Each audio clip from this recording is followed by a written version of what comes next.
Welcome. Thank you for coming. I know it's difficult to take time out of people's schedules, and it's excellent to be back in this lovely, wonderful venue for the second year running. So, monetizing digital customer relationships. What does that mean? What am I going to talk about? I'm going to talk about our platform strategy and how we look at breaking from the old world of IAM, when you had web servers and you had browsers and you had URLs and you had policies, and moving into the new world. And the new world is one where it's much more complicated. And on the internet, is it a device? Is it a service? Is it an application? Is it a user? Are they coming in through a browser? Are they coming in through, these days, a voice device or a phone? How does identity sit beneath that, provide a foundation to enable a frictionless customer user experience, and then you can build upon that to deliver services that can then drive your top-line revenue? So this ties into ForgeRock's value proposition. Why are we here as an organization? Why did the 5 founders, 3 of which are here today, Victor's over there, Lassa's somewhere, and I'm here, why did we come together and start this business? We saw the world changing and becoming increasingly connected as a world and its devices and how people interact with things digitally, and knew that if identity did not go through that end to end, we wouldn't have the security, we wouldn't have essentially the trust with our devices and our service providers to enable us to participate successfully at scale in this new world order. So, go back 20 years, and there's a wonderful gentleman, Bill Joy, who was one of the co-founders of Sun, and I was stuck in DC with him, snowed in, at a pervasive computing conference. And we were talking, this is 98, 99, we were talking about in the future, computers would be everywhere. And we were talking about how ultimately anything would be connected to the internet, and the internet would be a whole slew of devices. Well, 20 years, nigh on later, we live in that world. Everybody carries around a supercomputer in their pocket. I talk to my fridge. I have smoke alarms. I have cameras. I have doorbells that are connected to the internet. My car is connected to the internet. So how ultimately is identity, and how can ForgeRock help actually make sure that not just pervasive computing, but pervasive identity goes out and touches everything that you, in your digital world, you come in contact with, so you can feel safe and secure that what's happening to it and what people are doing to it, you're authorizing, you're visualizing, and you understand. So to do that, as it says there, ForgeRock looks to build relationships. How do these things, your digital identities and your devices and your services and your things, how do they all relate together? How do you understand, as a large organization, how your customers and their devices and their family members and whatever services you provide to them, how do they relate so that you can understand and better provide to them the services that whatever organization you're trying to ultimately sell into them to maximize the revenue potential of your prospective and existing customer bases. So if you look at the ForgeRock platform, there's a couple of very strong tenets that we've had pretty much from day one. So I'm not going to go in the techie stuff on the left-hand side. I'm going to walk through the strategy of that platform and how it relates to building those relationships and building those frictionless customer experiences. So I talked about pervasive computing, and I prefer the word pervasive to persistent, but we can argue about that. Ultimately, in order to exist in this world, your identity needs to be persistent, and it needs to be able to go end to end. So ultimately, the devices with which you engage, they need to be able to bridge from the device and your identity all the way up through into the cloud services that are enabling those devices, and then effectively the identity cloud in which they execute. So in the old world, this was so much easier. You had a browser, you had a web server, maybe some applications behind that web server. Do you know what? You probably had some policy. Could you access this? Could you access that? And from a understanding of what people are going to be doing, where they were going to be coming from in terms of device, it was all a static world. The static world is gone. It is blown to smithereens by iPhones and Amazon Echoes and cars and connected fridges and God knows what else that they're dreaming up, connected teddy bears, which I have actually seen, which is deeply disturbing, but never mind. So from that perspective, If you're looking at that very heterogeneous world, you have no idea what actually your edge device may well now be. And these things are very transitive. So I could be connecting on a known device today, a different one. I could be on a different network. I could move country. If you look at the axes of change, whereas previously it was fairly limited, you had users and you had applications. Now you've got users, devices, things, services, applications, and it all mashed up. It comes into a nth dimensional space instead of a tuple space. So from that perspective, how does identity and how does ForgeRock fit into that?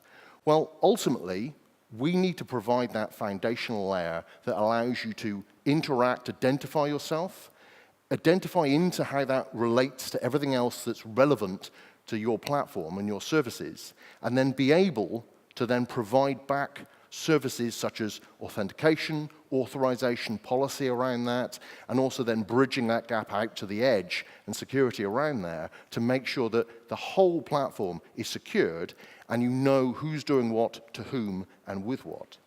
So that piece there, the persistent identity, begins to flow down. Once you've got that and you've broken down those silos, which as you move out, and we'll start talking about things like GDPR later on, as you move forward, if you don't break down those silos and you don't have that common view of a user, you have no idea about the data you have on them, and therefore you have no means of providing them with a mechanism to say that they've consented for you to have that data. So it's really important. As you move forward into this world which is ever-changing, we then move on to identity intelligence. Now, what does that mean? Well, identity intelligence means that the platform needs to be dynamic. I talked about static being the old IAM web world. Well, now it needs to actually look real time at what the hell is going on. You've just landed in France. As I had exactly yesterday, I landed in France. I got out a known device. I went to Google, because my boss makes sure I'm always on my email. It had to authenticate again. That's fine. Brand new network, different country, makes sense.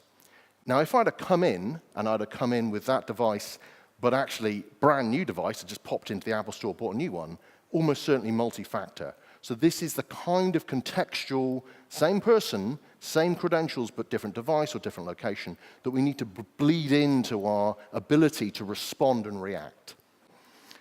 We also have to do this at massive scale. Now, anyone who's known ForgeRock historically, we come from the Sun world where they were talking and addressing to telco scale. So tens and hundreds of millions of identities is something that we've lived and breathed since the inception of the company. We're now into billion scale. When you're talking about the number of devices that are already and will potentially connect, you're talking billions.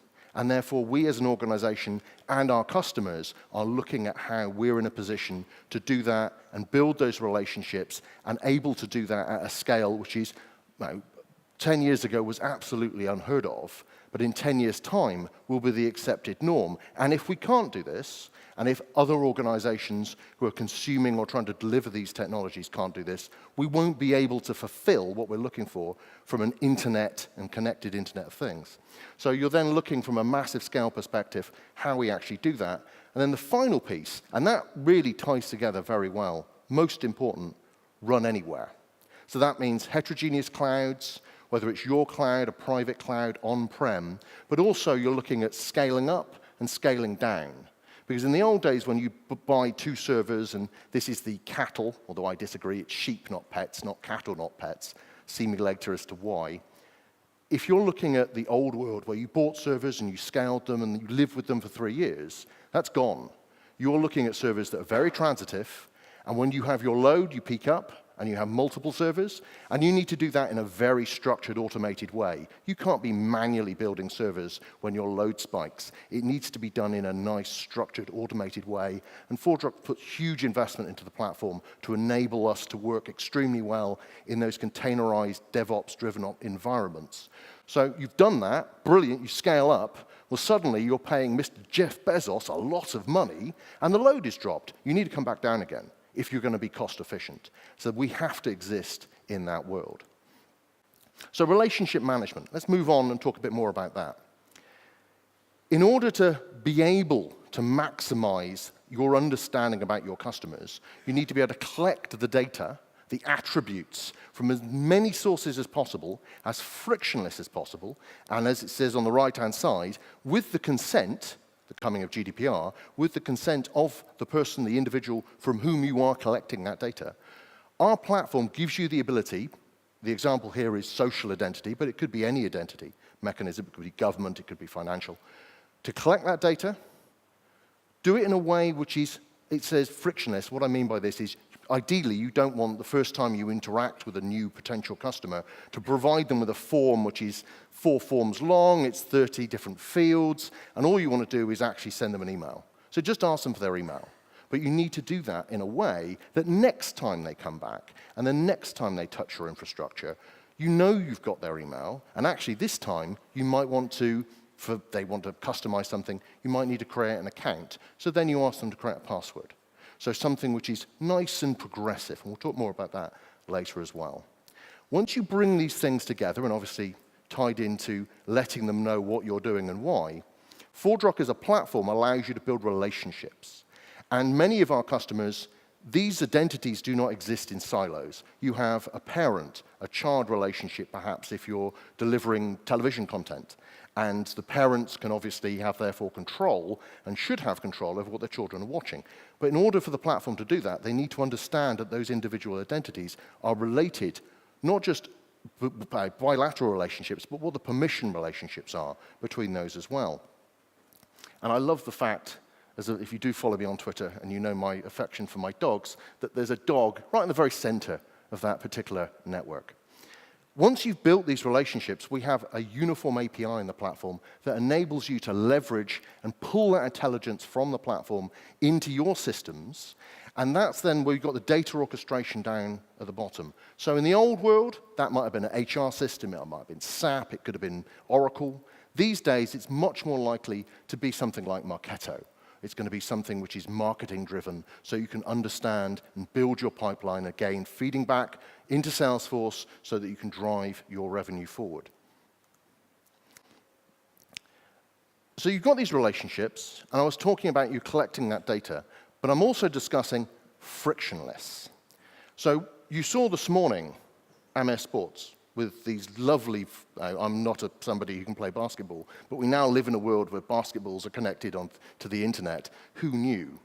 But it's an absolutely compelling ability for an organization that previously would have no understanding of who was actually the individuals buying their devices and buying their balls. Now they can have a direct relationship with them and a continuing relationship with them.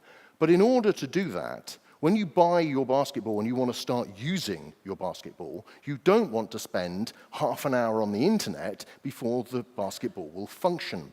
So therefore, you need to do things in a responsive and a frictionless way. So what do I mean about responsiveness? I mean essentially looking at context, and across the top there you've got all the different devices and channels, the omni-channel experience, and then working out, based on context, what you should be presenting as a user journey to that customer. Because the more complex the user journey, especially if they're just a prospective customer, the more likelihood they will go to somebody who has a competitor, who has a more friction-free experience. So we can pull together those relationships, we can pull together that context, and we can deliver a user authentication or authorization experience which is appropriate to the situation at hand.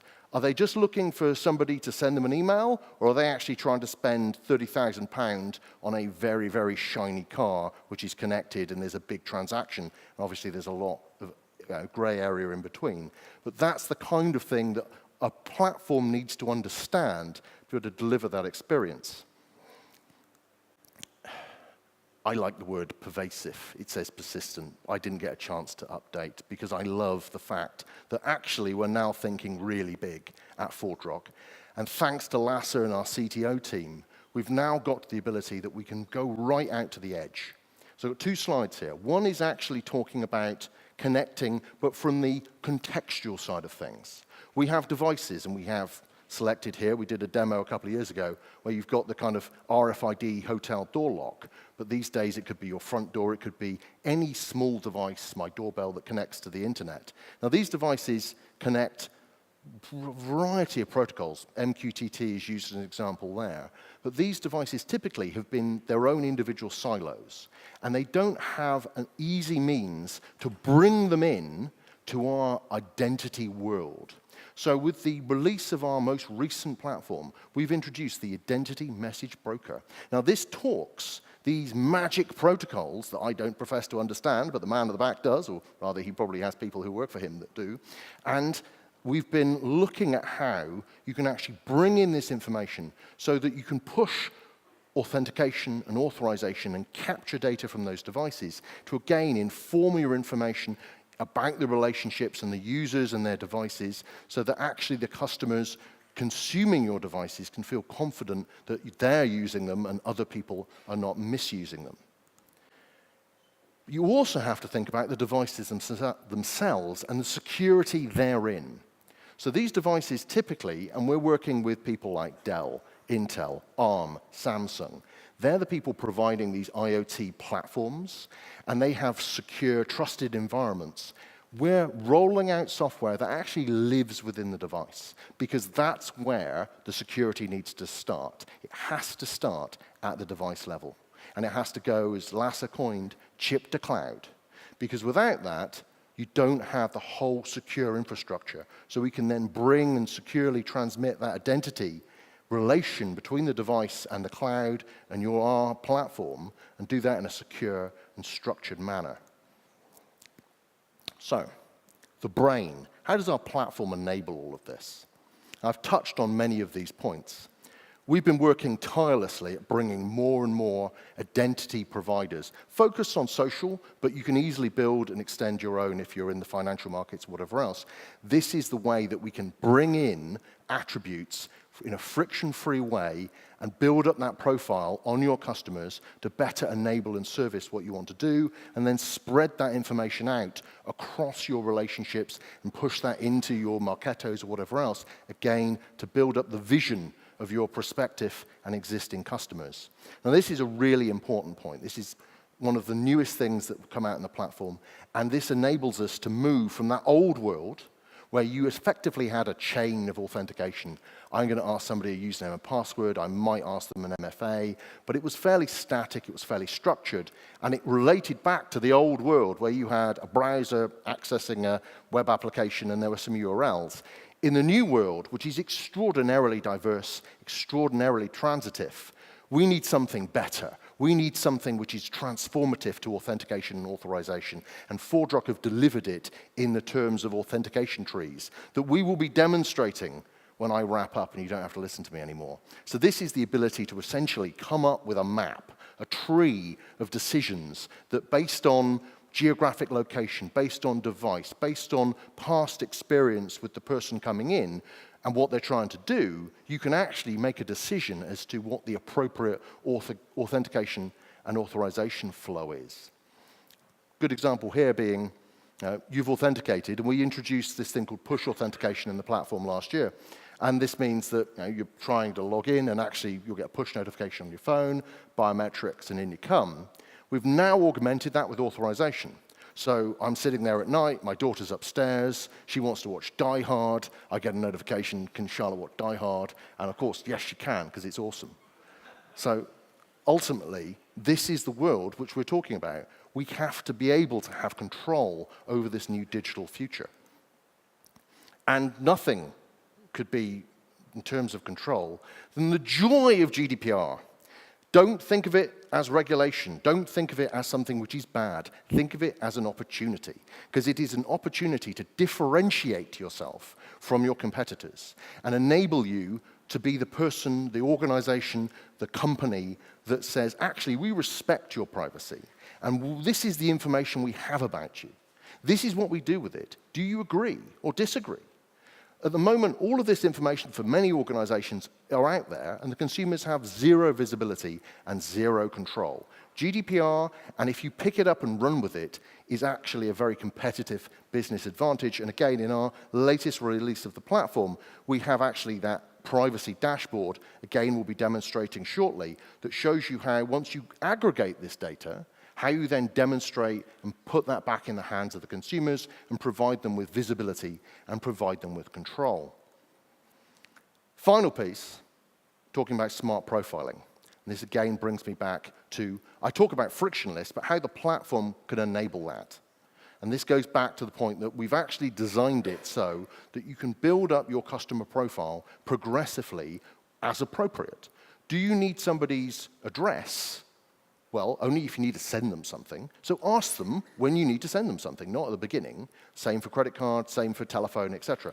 Ask them the information that they need. And I can assure you, and I'm sure we all do it themselves, I go to a variety of online systems, and increasingly the smart ones are the ones, and the ones that I will participate with are the ones that ask me relevant personal information. If you're asking me to access a free Wi-Fi service and you're asking me for my birth date, I'm probably not going to give it to you. And if I'm not going to give it to you and I'm not going to get the service, that's my choice.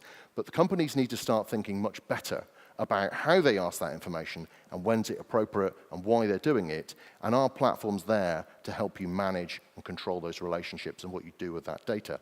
So with that, it's demo time.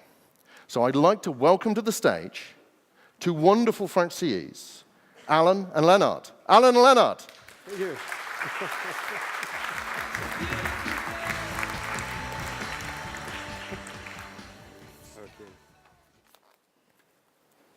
So thank you, Steve, for this presentation. Et on va passer en français. Je te propose qu'on passe en français, ça va être plus Ok. simple. OK, avec Léonard, on va vous présenter une démonstration qui a été faite dans le cadre d'un projet qui a été réalisé récemment par ForgeRock, sur un sujet de modernisation digitale dans le domaine de la grande distribution. Alors cette société, grâce à une nouvelle expérience digitale, souhaitait améliorer la connaissance de ses clients, souhaitait améliorer l'interaction avec ses clients dans le magasin et à l'extérieur, et aussi afin de mieux comprendre les habitudes de consommation de ses différents clients, elle souhaitait également analyser les relations au niveau de la famille, personnaliser les applications dans ce contexte. Alors la facilité d'utilisation était bien évidemment un élément clé du projet, et sur cette base, nous avons réalisé une démonstration que nous avons intitulée Rock'n'Roll Supermarket, que nous allons vous présenter. Merci, merci Alain. Effectivement, c'était à la demande de notre client que l'application soit simple à utiliser. Et le point principal était d'être capable d'avoir ces différentes applications en main, et notamment son application de gestion des cartes de fidélité. Et qu'est-ce qu'une personne aujourd'hui a toujours sur soi et qui pourrait permettre de dématérialiser ces cartes de fidélité? Bien entendu, c'est le mobile. Le mobile, on l'a toujours sur nous et on est capable, effectivement, quand on passe en caisse, de pouvoir le présenter. Il fallait aussi, à la demande de ce client, être capable de s'enregistrer simplement sur l'application et que, effectivement, comme l'a dit Steve tout à l'heure, on n'ait pas de contraintes lors de l'enregistrement. Donc, quoi de plus facile que d'utiliser, par exemple, le mobile plus le SMS pour pouvoir s'enregistrer. Donc, je vous ai préparé une petite vidéo qui démontre comment j'ai fait cette création de compte. Donc, je l'ai fait ce week-end, tranquillement, chez moi, depuis mon salon. J'ai récupéré l'application, j'ai saisi mon téléphone mobile et je reçois un code de registration. Là, à ce stade, je le saisis et mon compte va être directement enregistré. Donc là, j'ai saisi un minimum d'informations sur mon compte qui va me permettre d'utiliser les différentes applications sans avoir à aller plus loin et à saisir plus d'informations. La saisie d'informations complémentaires viendra par la suite et j'aurai la capacité de le faire quand je le voudrai. Ce qui est intéressant, c'est que très rapidement, dès maintenant, je peux utiliser mon application. Donc c'est ce que je vais vous montrer aujourd'hui. Donc l'application, elle est là et elle a permis de répondre à une autre question de notre client. C'était comment faire pour que mon utilisateur, mon client, puisse avoir toujours sur lui sa carte de fidélité, bien entendu sur son mobile, mais comment faire pour qu'il puisse utiliser cette application mobile sans avoir à changer tous mes dispositifs de caisse. Il y a un mécanisme qui est assez simple, effectivement, c'est le QR code, j'ai entendu certains le dire, qui permet effectivement en magasin tout de suite de scanner ma carte de fidélité et ainsi être capable de récupérer mes points directement en caisse. L'autre point qui était intéressant, c'est si je veux continuer cette expérience digitale, il serait possible aussi, via les dispositifs de caisse de self-service, de pouvoir directement enregistrer moi-même mes composants avec mes produits avec mon application et pouvoir faire le checkout directement. Donc, ce client a développé une autre application qu'on vous a aussi présentée dans cette démo. C'est l'application Vavavoom de Rock'n'Roll Supermarket qui permet directement de scanner les différents composants. Alors, hop. Donc l'idée, c'est que le client va arriver à sa caisse de self-service. On va lui demander de scanner sa carte de fidélité, donc que je vais faire ici. Hop. Voilà. Donc là, le client est reconnu. Hop, pardon. Voilà. Et maintenant, je suis capable d'aller scanner mon produit. Alors, je suis pas un spécialiste des dispositifs de caisse. Voilà. Et donc là, j'ai ajouté le Schweppes Agrum 0. Et donc maintenant, je peux aller dans mon application. Et ici, j'ai donc l'ensemble de ma liste de courses. Ce qui est intéressant, c'est que cette application, je peux aussi l'utiliser directement depuis chez moi, dans mon salon, quand j'ai j'ai plus de KitKat, je veux en commander tout de suite. Donc, je le scanne et je peux directement avoir ma liste, faire l'ordering en ligne, la commande en ligne. Et plus intéressant encore, notre client a voulu tirer parti de cette expérience digitale pour offrir des nouveaux services. Donc notamment, cette liste des courses, vous pouvez la partager avec des tiers, par exemple des étudiants, qui vont accepter ou pas de faire vos courses, qui vont utiliser cette application pour aller en magasin faire vos courses, les payer directement et vous les livrer directement à domicile. Donc là, ça touche à un autre point qui est très intéressant dans le domaine digital et en l'occurrence, c'est ce qu'on promeut ici à ForgeRock, c'est l'idée de partager les données. Donc je vais vous présenter un exemple d'application qui a été positionné et qui permet de manager ces listes de courses. Donc là, ici, on a la capacité d'avoir l'ensemble de mes listes et on est capable de voir à tout moment avec qui on va les partager. Hop. Et donc, une fois que je partage ma liste de courses, une fois que je l'ai créée, je peux voir avec qui je partage cette liste de courses et quelles sont les personnes qui peuvent faire quel type d'action. Donc, notamment, cet étudiant qui peut livrer mes courses peut accéder à ces listes ou à d'autres et je peux en partager effectivement avec d'autres personnes. Donc là, on voit 2 points. Donc, premier point, c'est la capacité de partager. Et on ouvre ici un nouveau cas d'usage et un nouveau type d'économie de mise en relation des personnes. Donc là, ici, il s'agit du dashboard Privacy sur laquelle qu'on a annoncé aujourd'hui avec un communiqué de presse qui permet d'offrir différents types d'interactions. Notamment celui-ci aussi, qui est la capacité de partager avec des applications tiers mes données de mes différentes applications. Donc là, on ouvre ici un nouvel écosystème où des applications, comme par exemple cette application qui m'offre des produits de soins, pourraient permettre de récupérer aussi mes points de fidélité. La partie Trusted Device est aussi un point important. Dis-moi, là, j'ai une question, Léonard. Tu me parles de Trusted Device. Moi, je me rappelle que le client, quand on l'avait vu, il montrait un grand intérêt par rapport à GDPR. Est-ce que tu veux me dire comment tu as couvert ce besoin Alors, effectivement, la GDPR, c'est un point qui est très intéressant parce que, quelque part, ce n'est pas seulement un point de compliance. À ForgeRock, on a l'habitude de dire « No more data about you without you ». Donc l'idée, c'est d'avoir la capacité à tout moment de savoir quelles sont les données qui sont possédées par l'utilisateur et comment on peut éventuellement les mettre à jour. Donc ça, c'est ce que je vais montrer là juste après pour permettre de réaliser cette mise à jour des données personnelles. Donc dans la partie Personal Information, donc on est capable de voir quelles sont mes données personnelles, quelle est la dernière date de mise à jour, et également pouvoir les changer et avoir ces informations. L'autre point qui est intéressant autour de la partie privacy, c'est aussi mes données de sécurité, c'est-à-dire quels sont les mots de passe que je possède, quel est le niveau de sécurité que j'ai pour accéder à mes informations.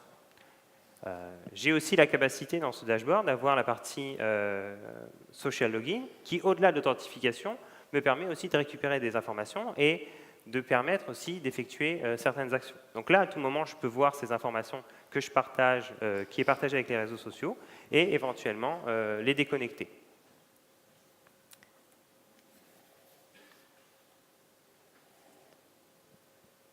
On a aussi dans la partie préférence la capacité de gérer les opt-in, opt-out. Donc c'est vraiment une capacité, une granularité très fine. Donc là, on n'est pas sur une grande liste d'informations et on coche oui tout d'un coup ou non tout d'un coup. Donc là, sélectivement, on peut décider quelles sont les informations qu'on va échanger et qu'on va activer aux côtés de mon fournisseur de services. Maintenant, pour aller plus loin, je vais aller sur la partie aussi Privacy and Consent, qui me permet de savoir quelles sont les données que mon fournisseur, donc en l'occurrence Rock'n'Roll Supermarket, partage avec des tiers pour faire différents traitements. Donc là, en l'occurrence, il y a des informations qui sont partagées avec le fournisseur Adobe Campaign, qui a quelques informations, on sait quel est le type d'informations partagées et de quelle manière celles-ci sont partagées. Et à tout moment, on peut activer ou désactiver cet accès. Enfin, la partie Account Control me permettra de définir les notions de GDPR, de droit à l'oubli et de portabilité. Donc la notion de droit à l'oubli est une notion très importante dans la GDPR et dans l'IAM traditionnel, c'est une notion qu'on connaît depuis longtemps, le déprovisionning. On va aller déprovisionner les comptes dans certaines applications, mais dans le SIAM, c'est une notion qui est assez récente, mais il faut se demander de quoi on parle quand on veut faire ce droit à l'oubli. Il faut déjà supprimer les données personnelles qui ont été saisies et aller plus loin, supprimer les logs, les différentes adresses IP qu'on a pu avoir sur l'utilisateur et toutes les références des emails qu'on peut avoir sur cet utilisateur dans les différentes applications. À tout moment, l'utilisateur il peut cliquer sur « Supprimer » et là, on pourra supprimer son compte et éventuellement avoir la capacité ici de télécharger nos informations pour les récupérer et ainsi pouvoir les échanger avec d'autres fournisseurs tiers. Donc, ce qu'on voit dans ce dashboard, c'est qu'on a un point unique qui permet d'avoir l'ensemble des canaux d'achat et d'interaction de l'utilisateur avec cette société. Et on est vraiment dans une nouvelle notion qui permet de donner le contrôle à l'utilisateur, donc toujours « no data about you, without you ». Là, maintenant, je vais passer la main à Alain qui va nous présenter un peu le backstage qui nous a permis d'atteindre cette expérience utilisateur lors de cette démo. Tu passes la main? C'est fait. Merci. OK. Donc, avant de vous parler de l'expérience utilisateur, j'ai envie de vous parler application actuelle. Une application actuelle, en fait, elle est surtout conçue par des gens qui les programment, qui les conçoivent suivant leur logique de pensée. Et lorsque vous, en tant qu'utilisateur, vous utilisez une application informatique, vous êtes souvent amené à intégrer cette logique de pensée et vous êtes obligé d'apprendre comment l'application réagit pour pouvoir l'utiliser. Je pense que ce monde-là, il est en passe de disparaître. Et pourquoi?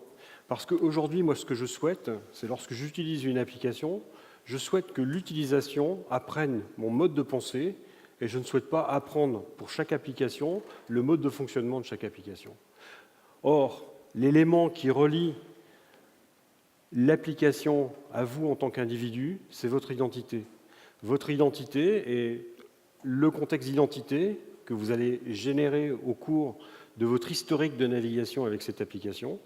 Vous allez pouvoir l'utiliser pour le transmettre à ces différentes applications pour qu'elles-mêmes, à travers ce contexte-là, elles puissent s'adapter à votre comportement et que vous puissiez les utiliser le plus simplement possible par rapport à un environnement auquel vous êtes, que vous maîtrisez complètement et que vous n'ayez plus le devoir d'apprendre cette logique applicative qui rime avec apprentissage d'une nouvelle application. Alors maintenant, ça c'est en partie l'expérience utilisateur et ce qui regroupe, ce qui va permettre à ces applications de s'adapter au contexte de l'individu qui les utilise, donc de les rendre adaptatives, eh bien c'est le contexte d'identité, ce dont je vais parler à partir de maintenant. Donc on sait pertinemment que l'expérience utilisateur, elle est directement liée à la connaissance qu'a l'application de cet utilisateur, et que mieux une application vous connaît, mieux elle est capable de répondre, de faire des réponses de qualité, des réponses pertinentes et adaptées. Donc ça, c'est quelque chose d'essentiel. Maintenant, lorsqu'on regarde comment on se comporte dans la vie courante, ce qu'on essaye de faire dans le monde digital, c'est exactement la même chose, mais appliqué à des paramètres qui sont digitaux.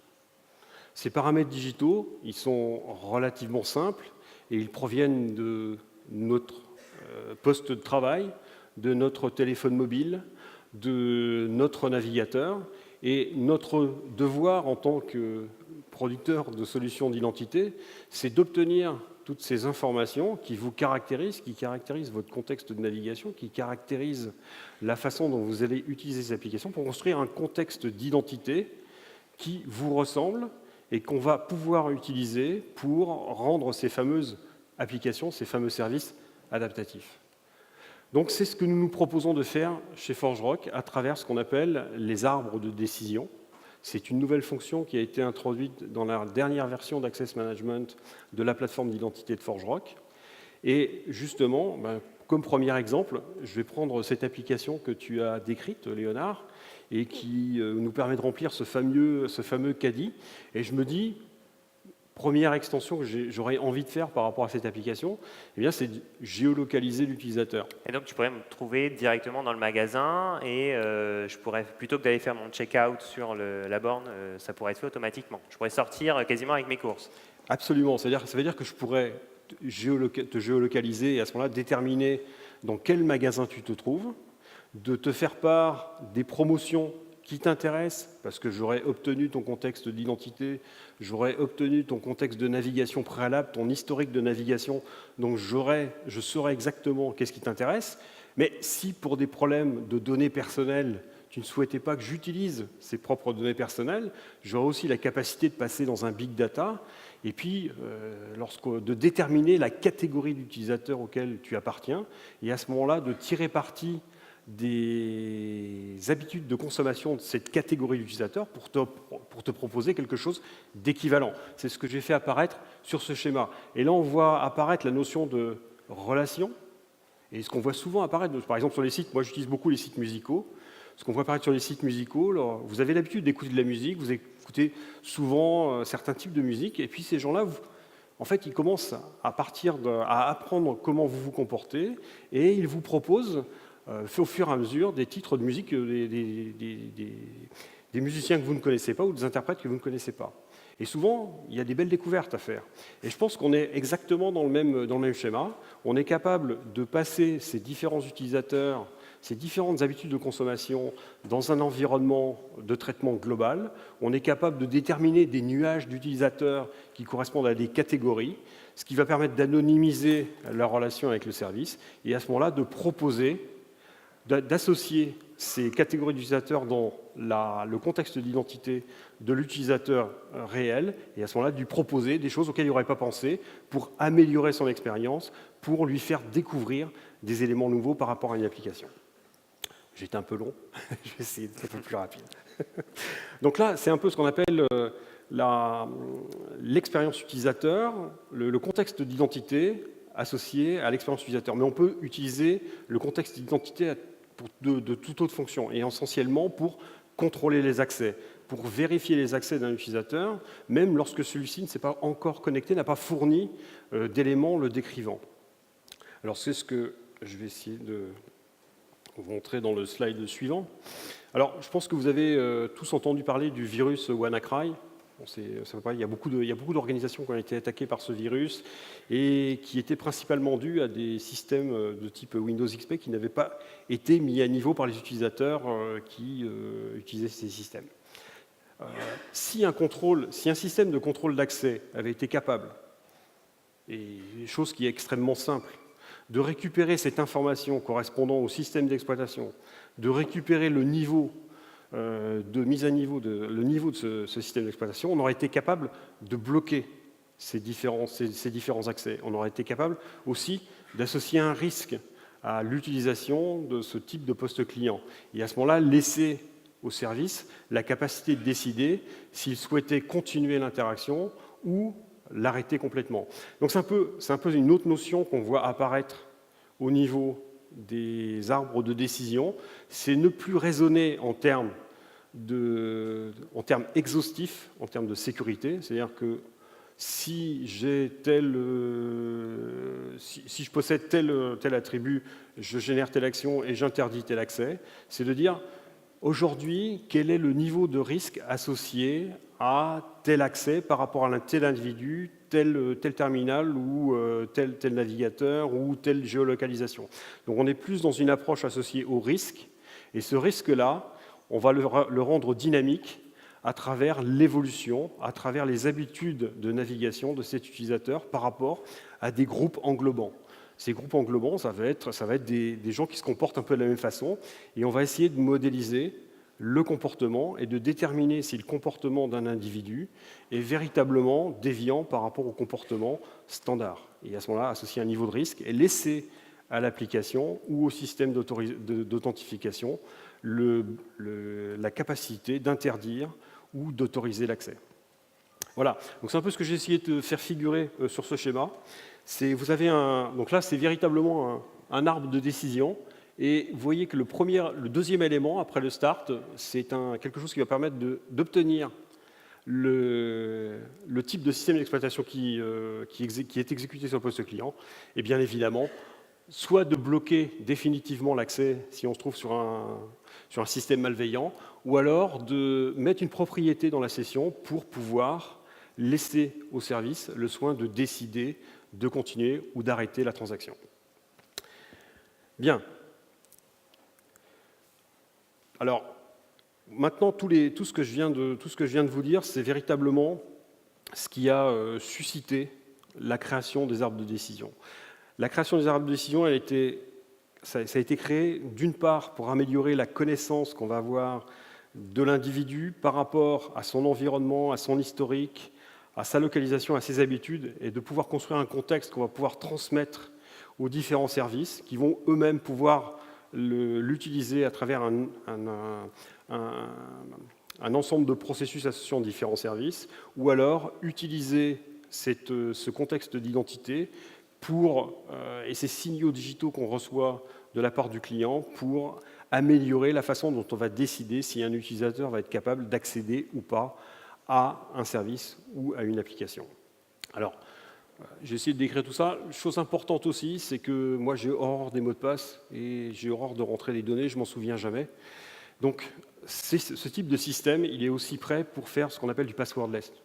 On n'a plus maintenant envie de taper des mots de passe. Le mot de passe, c'est quelque chose de désuet, qui est très difficile de se rappeler et qui n'est pas très sûr finalement.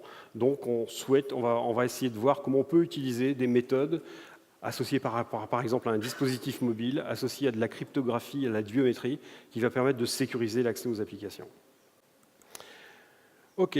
Alors maintenant, je voudrais aussi vous parler d'un autre exemple. Un autre exemple qui est lié à ce qui s'est passé chez Adobe en 2013. Adobe a subi en 2013 un vol d'identité et s'est fait voler quelques 150 millions d'identités, et j'en ai fait partie, je crois que toi aussi. Hein. Donc c'est assez gênant. Ça veut dire que lorsque vous faites voler votre identité, c'est pour ce que cette identité va être utilisée. Et lorsqu'elle est utilisée, ça veut dire qu'il y a un risque associé à l'utilisation de cette identité. Donc, à la fois, les arbres de décision vous permettent d'utiliser des nœuds qui sont fournis par ForgeRock, mais va aussi vous permettre d'utiliser des nœuds qui sont externes. Et entre autres, sur cet arbre de décision, on a fait figurer deux nœuds externes, un qui s'appelle OpenThreat Intelligence, qui va vous permettre de déterminer si le site d'origine est un malware, un site qui fait du phishing, qui utilise des botnets, qui fait du spam, etc. Donc d'interdire l'accès à ce type de site en déterminant que c'est un site malicieux. Et un autre système externe qui s'appelle Have I Been Pwned, c'est-à-dire est-ce que mon adresse a été, est-ce que je fais partie d'un vol d'identité.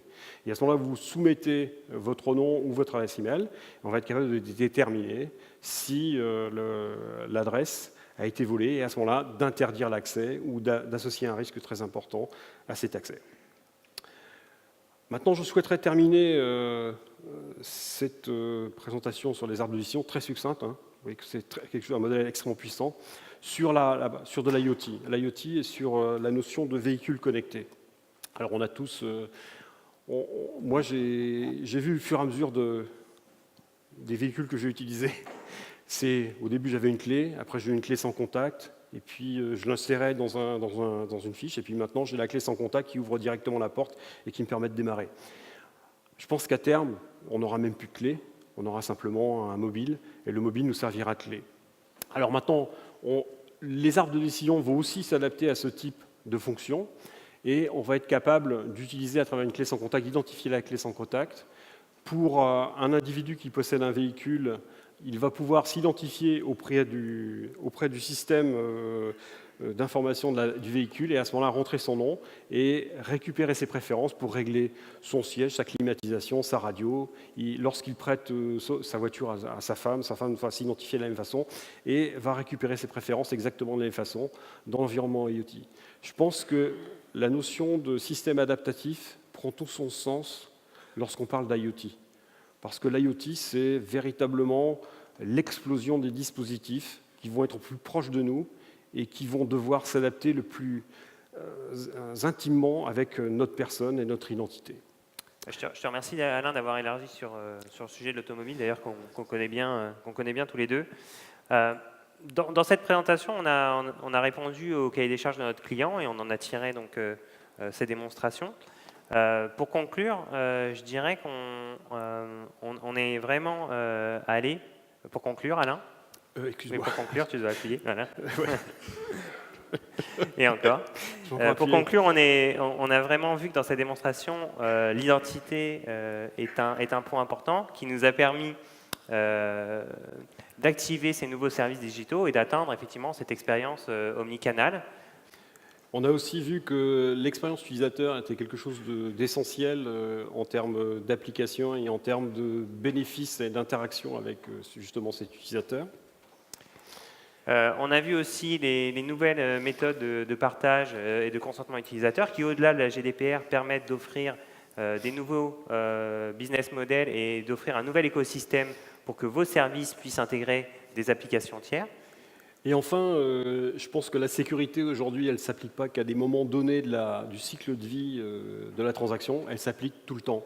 Et on va passer dans un modèle où on s'authentifie au départ et on se signe à la fin, à un modèle où la sécurité est permanente et transmise de façon permanente aux services et aux applications.